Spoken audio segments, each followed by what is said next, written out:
이 대표님 말씀처럼 다 조작이고 증거가 하나도 없다면 대한민국 판사 누구라도 100% 영장을 발부하지 않을 겁니다. 영장심사는 여러 가지 사법 리스크를 일거에 조기에 해소할 좋은 기회일 텐데, 한동훈 장관이 이렇게 말했는데 이 말대로라면 검찰의 영장 청구 기각이 결국 이재명 대표의 죄가 없다는 것을 증명한 것이고 사법 리스크를 조기에 해소한 것 아닙니까?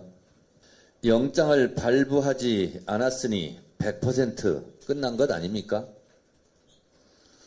한동훈 장관처럼 자존심이 센 사람이 이전에 했던 말을 쭉 밀고 나갈 줄 알았습니다. 자기가 한 말에 고집 피우고 때를 쓸 줄 알았습니다. 어린아이처럼. 그런데 말입니다. 이 대표의 영장이 기각되자 당황했던지 말을 바꿉니다. 구속영장 기각 결정은 범죄 수사를 위한 중간 과정일 뿐이고 이번 이 대표에게 내린 결정도 그 내용이 죄가 없다는 내용이 아닙니다. 라고 말했습니다. 한 입으로 두 말을 한다면 도대체 어느 말이 맞다는 것인지 듣는 사람도 참 헷갈립니다.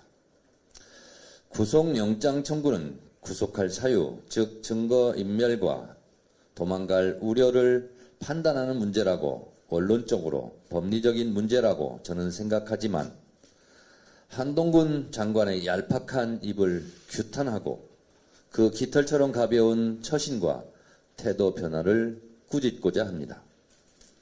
정치적 중립을 요하는 장관, 그것도 법무부 장관이 정치적 편향성을 보이면 결국 정치적으로 곤경에 빠진다는 것을 경고합니다. 한동훈 장관에 대한 파면 또는 탄핵 얘기가 나오는 것이 괜한 말이 아님을 직시하기 바랍니다.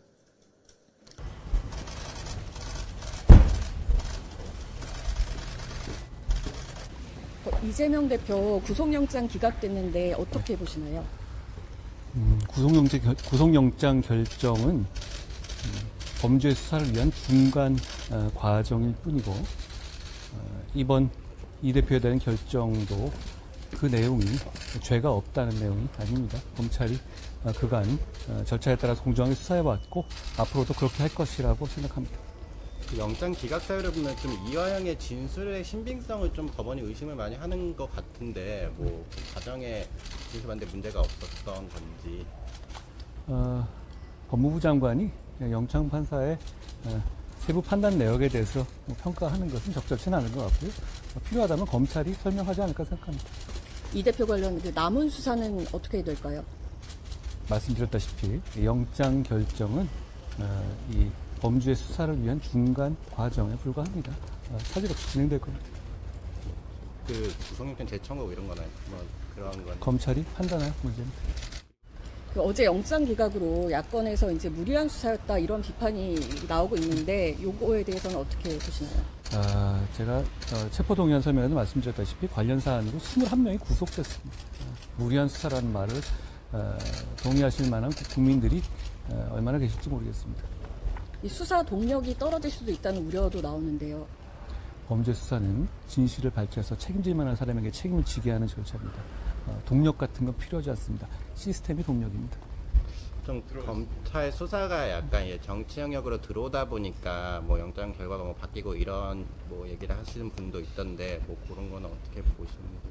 정치인이 범죄를 저지른다고 해가지고 사법이 정치가 되는 건 아니고요. 그래서도 안 됩니다. 저희는 통상 사건에 따라서 사건에서도 뭐 중간에 영장 기각되는 거 많이 보셨잖아요. 뭐 그런 정도입니다.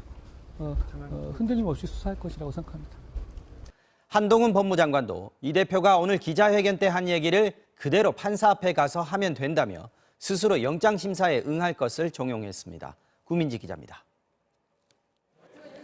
국회 법사위에 출석하기 전 취재진을 만난 한동훈 법무부 장관은 이재명 대표 기자간담회를 이렇게 총평했습니다. 본인 혐의를 부인하는 취지의 기자회견을 1시간 넘게 하신 것 같은데요. 바로 그 얘기를 판사 앞에 가서 하시면 됩니다. 또 체포동의안 부결을 방탄이라고 생각하지 않는 국민이 있겠냐며 당당히 조사받으라고 압박했습니다. 사법 리스크를 일거에 조기에 해소할 좋은 기회일 텐데 그걸 마다하고 특권 뒤에 숨으려는 이유를 국민들께서 궁금해하실 거라고 생각합니다.